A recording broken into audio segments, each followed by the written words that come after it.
Hi മക്കളെ, എല്ലാവർക്കും സുഖമാണോ? ഇന്ന് അമ്മച്ചി വന്നിരിക്കുന്നത് ഒരു ബീഫ് വരട്ടാനുള്ള റെസിപ്പി ആയിട്ടാണ്. അതിലേക്ക് കുറച്ച് ബീഫ് എടുത്തു വെച്ചിട്ടുണ്ട്. അതിനാവശ്യമായ ഇൻഗ്രീഡിയൻസ്: സവോള, പച്ചമുളക്, ചുവന്നുള്ളി, കറിവേപ്പില, ഇഞ്ചി വെളുത്തുള്ളി അരിഞ്ഞത്, ഇഞ്ചി വെളുത്തുള്ളി ചതച്ചത്, വറമുളക്, ഗരം മസാല, ഗ്രാമ്പു, ഏലക്ക, തക്കോലം അതിൽ തന്നെ ഉണ്ട്. ഇത് കുരുമുളക് പൊടി, വെളിച്ചെണ്ണ, ഉപ്പ്, മുളക് പൊടി, മഞ്ഞൾപ്പൊടി, മല്ലിപ്പൊടി, പെരിഞ്ചീരകം. നമുക്ക് ആവശ്യമായതെല്ലാം ഇതിൽ നിന്ന് എടുക്കാം. അപ്പോൾ അമ്മ കുക്കർ കൊണ്ടുവരട്ടെ. കുക്കറിലോട്ട് ആദ്യമായിട്ട് ഈ ബീഫ് ഒന്ന് കുക്കറിലോട്ട് ഞാൻ ബീഫ് ഇടുകയാണ്. ബീഫ് കുക്കറിലോട്ട് ഇട്ടിട്ടുണ്ട്. അപ്പോൾ ഇതിലേക്ക് അമ്മച്ചി ഇടാൻ പോകുന്ന എന്തൊക്കെയാണെന്ന് നോക്കിയാട്ടെ. പച്ചമുളക് ഇടുന്നുണ്ട്. പച്ചമുളക് ഇട്ടു. അത് കഴിഞ്ഞിട്ട് സവോള കൊടുത്തു, കറിവേപ്പില, നമ്മൾ ഇഞ്ചി വെളുത്തുള്ളി ചതച്ച് വെച്ചല്ലോ, ഇഞ്ചി വെളുത്തുള്ളി ചതച്ചത്. ഇനി നമ്മൾ കൊടുക്കാൻ പോകുന്നത് മഞ്ഞൾപ്പൊടി, കുറച്ച് മുളക് പൊടി,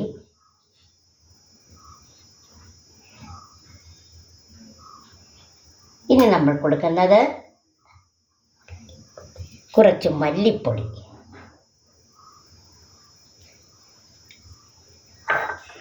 സ്വല്പം ഗരം മസാല കൂട്ടി, സ്വല്പം. ഇനി അതിൻ്റെ കൂടെ ഉപ്പും കൂടെ കൊടുക്കാമേ.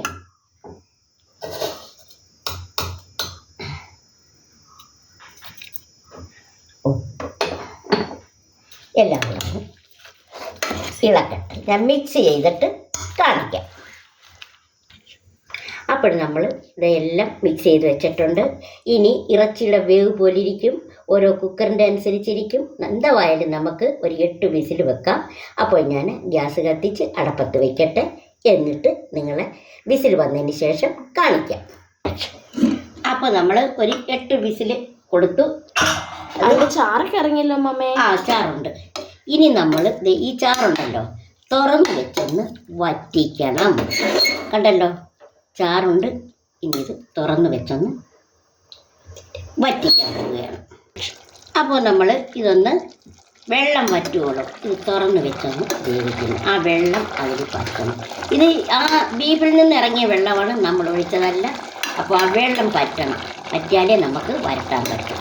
അപ്പോൾ അത് പയ്യെ കൊച്ചു തീര് നമ്മളത് വരട്ടണം. ഓക്കെ. എന്താ വാസനയല്ലേ മമ്മേ? നല്ല വാസനയുണ്ട്. അത് എല്ലാം അതിൽ ചേരുന്നുണ്ടല്ലോ. ഇഞ്ചി വെളുത്തുള്ളി പച്ചമുളക് കറിവേപ്പില മസാലകളെല്ലാം ഉണ്ട്. ഇതിപ്പോൾ ഒരു കറി പോലാണ്.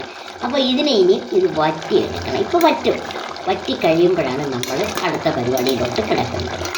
അപ്പോൾ ഞാനിത് വറ്റിച്ചിട്ട് കാണിക്കാം മക്കളെ. വെള്ളം വറ്റാറായി. അപ്പോൾ ആ വെള്ളം ഇത് നമുക്ക് ഇറക്കി വെച്ചിട്ട് ഇനി നമുക്ക് അടുത്തത് ഉള്ളിയൊക്കെ നമുക്ക് മൂപ്പിക്കാം. ഇനി ആ വെള്ളം വേണം അല്ലേ? ഇത് വേണം. ഉള്ളിയൊക്കെ മൂപ്പിക്കുന്നതിൻ്റെ ഇടാനായിട്ട് നമുക്കിത് വേണം. വെള്ളം അതിനു വേണ്ടി ഇല്ല. ഇത് കണ്ടോ, ഉണ്ടോ കുക്കർ അരിയാതിരിക്കുന്നത്. അപ്പോൾ നമ്മൾ ഇറക്കാൻ പോവുകയാണ്. ഇനി ഞാൻ അടുത്തതായിട്ട് കൊച്ചുള്ളി എല്ലാം കൂടെ ഒന്ന് മൂപ്പിച്ചിട്ട് ഇതിട്ട് അതിൽ വരട്ടാൻ പോവുകയാണ്. അപ്പോൾ അത് ഞാൻ കാണിച്ചു തരാം. ഓക്കെ.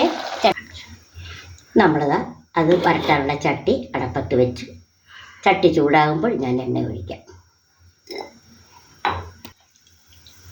ചട്ടി ചൂടായി അതിൽ ഞാൻ കുറച്ച് എണ്ണ കൊടുക്കുകയാണ്.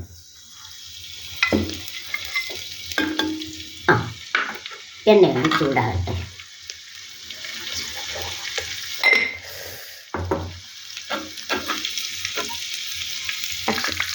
രണ്ട് വറമുളക് നമുക്കിടാം.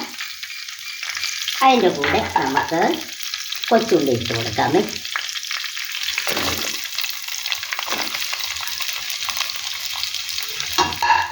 കൊച്ചുള്ളി ഇട്ട് നമുക്കൊന്ന് വഴറ്റാം.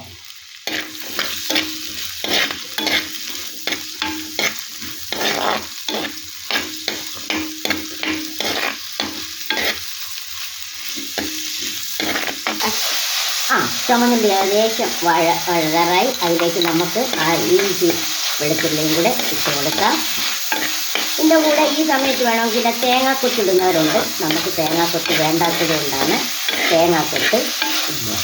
ഇവിടെ കുരുമുളക് അധികം താല്പര്യമില്ല. അതിന് പകരമായിട്ട് ഞാൻ കുരുമുളകാണ് ഇടേണ്ടത്. കുറച്ച് കുരുമുളക് ഇടും. അപ്പോൾ എന്ത് വേണമെന്ന് ഞാൻ ആലോചിക്കുകയാണ്. കുരുമുളക് പൊടി തന്നെ കൊടുക്കാമെന്ന് വിചാരിക്കുന്നു.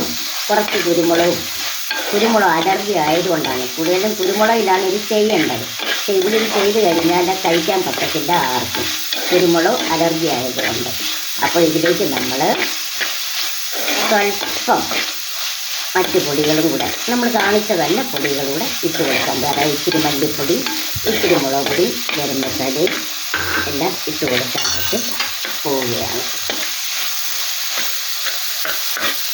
നോക്കിയാട്ടെ.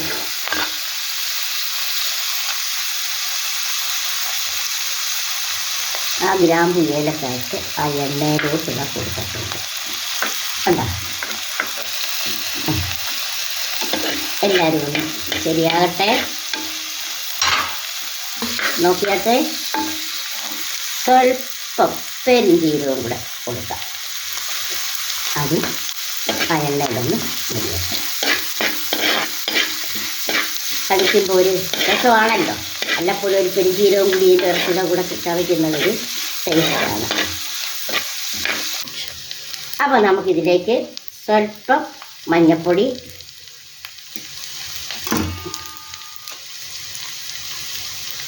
സ്വല്പം മല്ലിപ്പൊടി, സ്വല്പം മുളക് പൊടിക്ക് പകരം ഞാനിവിടെ ചില്ലി ഫ്ലേക്സാണ് കൊടുക്കുന്നത്. Chilli flakes.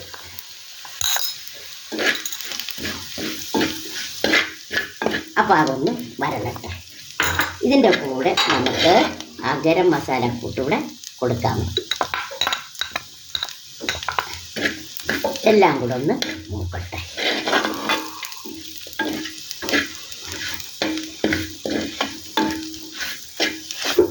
കണ്ടല്ലോ. ഇനി നമുക്ക് ഇതിലേക്ക് വേവിച്ച് വെച്ച ബീഫ് തട്ടാം. ഹലോ മക്കളെ, എന്താ ആ ബീഫ് തട്ടുകയാണ്. കണ്ടോ? ഇനി ഈ ബീഫ് ഇതിൽ വഴറ്റും. വഴറ്റാൻ കുരുമുളക് പൊടി ഇട്ടില്ല. അവസാനം നമുക്ക് ഇച്ചിരി ഇടാം. പക്ഷേ അമ്മ വഴറ്റിക്കൊണ്ടിരിക്കുകയാണ്. കണ്ടോ? ഒരു വെള്ളമോ നനവോ ഒന്നുമില്ല. നമുക്ക് കുരുമുളക് പൊടി ലാസ്റ്റ് ഇടാം അല്ലേ? കുരുമുളക് പൊടി അവസാനം ഒരു ശകലം ഇടാം. കാര്യം ഇവിടെ കുരുമുളക് ഞാൻ പറഞ്ഞല്ലോ മക്കളെ, കുരുമുളകിലാണ് ഇത് ചെയ്യേണ്ടത്. പക്ഷേ ഇവിടെ അത് പറ്റുന്നില്ല. അലർജി ഉണ്ടല്ലേ? ഇവിടെ മക്കൾക്ക് 2 പേർക്കും, എനിക്ക് അലർജിയില്ല, കുട്ടികൾക്ക് അലർജിയുണ്ട്. കൊച്ചുനാൾ മുതൽ എൻ്റെ മകന് കുരുമുളക് അലർജിയായിരുന്നു. കാര്യം മുട്ടയ്ക്കകത്ത് നമ്മൾ ഈ പനി വരുമ്പോഴാണ് കോഴിമുട്ട വാട്ടി കുരുമുളക് ശരിക്കിട്ട് കൊടുക്കുമായിരുന്നു. അങ്ങനെ കുഞ്ഞുനാൾ മുതലേ കൊടുത്ത് ഇവന് കുരുമുളകിൻ്റെ അലർജി ആയിപ്പോയി. ഓവറായി കാണുമായിരിക്കും. അങ്ങനെ പോയി അലർജി ടെസ്റ്റ് ചെയ്തപ്പോൾ കുരുമുളകിൻ്റെ ആണെന്ന് കണ്ടുപിടിച്ചു. അപ്പോൾ അതിന് ശേഷം ഇവിടെ കുരുമുളക് ഉപയോഗിക്കുന്നത് നിർത്തി വെച്ചിരിക്കുകയാണ്. ആളിവിടെ ഇല്ല എങ്കിൽ ഞാൻ പെട്ടെന്ന് കുരുമുളക് ഇട്ട് കറികളൊക്കെ വെക്കും. ആളുണ്ട് എങ്കിൽ കുരുമുളകിനെ മാറ്റി വെക്കും. കാണുമ്പോഴേ പറയും അവൻ അലർജിയാണെന്ന്. ഇപ്പം ഞാൻ പൊടിച്ച് വെച്ചിട്ടുണ്ട്. ഞാൻ ആലോചിച്ചൊരിച്ചിരി ചേർത്താൽ എന്താണെന്ന്. അപ്പോൾ അതൊരു ദ്രോഹമല്ലേ എന്ന് വിചാരിക്കുന്നു. അപ്പോൾ ഇച്ചിരി കറിവേപ്പിലയും കൂടെ കൊടുക്കട്ടെ.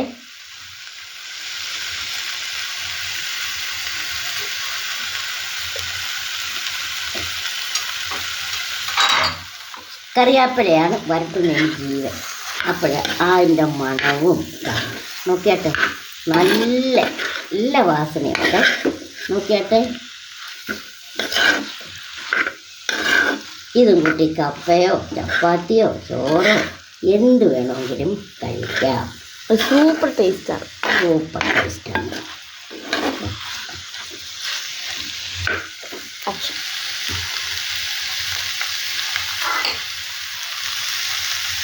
ശകലം കുരുമുളക് ഇതാ കണ്ടോ? ശകലം കുരുമുളക്. എന്തുവായാലും നമുക്ക് വരട്ടുന്നതിന് ഇച്ചിരി കുരുമുളക് വേണം. ഇത്തിരി കുരുമുളക് ഇട്ടിട്ടുണ്ട്. അലർജി ആണേലും ഇല്ലേലും ശകലം അതിൻ്റെ മണം വേണം. കുരുമുളകിൻ്റെ ഒരു ഗന്ധം ഉണ്ടെങ്കിൽ വരട്ടുന്നതിനൊരു ബീഫ് വരട്ടുന്നതിനൊരു ടേസ്റ്റുണ്ട്. അതുപോലെ തന്നെ മണം നമുക്ക് വേറൊരു ലോകത്തോട്ട് കൊണ്ടുപോകും. പക്ഷെ ഇവിടെ അത് പറ്റുന്നില്ല. നിങ്ങളെല്ലാവരും ഇത് കുരുമുളകിൽ തന്നെ ചെയ്യണം. എനിക്കത് പറ്റാത്തത് കൊണ്ടാണ് ഞാൻ കുരുമുളക് കാണിച്ചത്. നിങ്ങൾ ചെയ്യാൻ വേണ്ടിയാണ്. ഞാൻ മറ്റേ മുളകാണ് കൂടുതൽ ഉപയോഗിച്ചിരിക്കുന്നത്. അതെന്നോട് ക്ഷമിക്കുക, നമ്മുടെ സാഹചര്യം കൊണ്ടാണ്. പക്ഷെ കുരുമുളക് കാണിച്ചത്. നിങ്ങൾ കുരുമുളക് ഉപയോഗിച്ച് വേണം ഇത് ചെയ്യാൻ. എങ്കിലും നല്ല വാസനയുണ്ട്. നല്ല കണ്ടിട്ട് തന്നെ നിങ്ങൾക്ക് മനസ്സിലായല്ലോ. അപ്പോൾ ബീഫ് ഉലത്തിയത് റെഡി ആയിട്ടുണ്ട്. ഞാൻ വാങ്ങി വെച്ചിട്ട് കാണിക്കാം. അപ്പോൾ ഞാൻ വാങ്ങി വെച്ചു. അങ്ങനെ ബീഫ് വരട്ടിയത് റെഡി കണ്ടല്ലോ. അപ്പോഴത് അതിൻ്റെ ടേസ്റ്റ് നമുക്കൊന്ന് നോക്കാം. അമ്മച്ചിതാ കുറച്ച് എന്താ നല്ല വാസന മാമേ. അതിനെന്താ എന്നാൽ കുറച്ചെടുത്ത് കഴിച്ച് നോക്കിയിട്ട് ഇസബെല്ല അവർക്ക് വേണ്ടിയല്ലേ ഉണ്ടാക്കുന്നത്, അവർ കഴിക്കട്ടെ. അപ്പോഴാ ഞാൻ ടേസ്റ്റ് ചെയ്യാൻ കൊച്ചുമോക്ക് വയ്യാന്ന്. അപ്പോൾ അതാണ്ട് ഞാൻ നല്ല ടേസ്റ്റുണ്ട്. ഇതേപോലെ നിങ്ങളും ബീഫ് കിട്ടുമ്പോൾ വരട്ടുക, മക്കൾക്ക് വരട്ടി കൊടുക്കുക. മക്കളെ ടേസ്റ്റ് ചെയ്തപ്പോൾ കൊള്ളാം. നിങ്ങൾക്കും ഇഷ്ടപ്പെട്ടു എന്ന് വിശ്വസിക്കുന്നു. ലൈക്ക് ചെയ്യുക, സബ്സ്ക്രൈബ് ചെയ്യുക. അടുത്ത ഒരു റെസിപ്പിയായിട്ട് വരുവോളും എല്ലാവർക്കും ബായ്.